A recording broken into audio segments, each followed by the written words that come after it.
என்னாச்சு மகா? ஏதாச்சும் பிரச்சனையாச்சா? அஸ்வின் வந்தா பிரச்சனை இல்லாம இருக்குமா? அதை நினைச்சுதான் இவ்வளோ நேரம் பயந்துட்டே இருந்தேன்க்கா.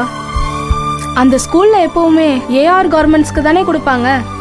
எப்படி நம்மளுக்கு கிடைக்குமோன்னு ஒரு ஓரத்துல கொஞ்சம் சந்தேகமும் இருந்துச்சு. ஆமா மீனா, ஆனா இப்ப அந்த பழைய குவாலிட்டி இல்லைன்னு நாங்க ப்ரூவ் பண்ணோம். ஆர்டர் நமக்கு கிடைச்சிருச்சு.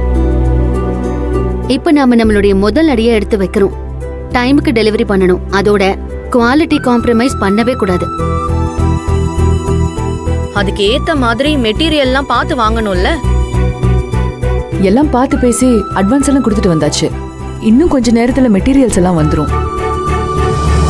ஆமா அண்ணே, மெட்டீரியல் வரதுக்குள்ள இந்த செக்கை சாமி கிட்ட வச்சு கும்பிட்டுட்டு வேலையை ஆரம்பிக்க ரெடியா எல்லாம்.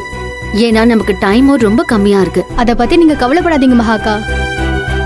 நாங்க இத்தனை பேர் இருக்கோம்ல, கண்டிப்பா டைம்குள்ள வேலையை முடிச்சிடலாம்க்கா.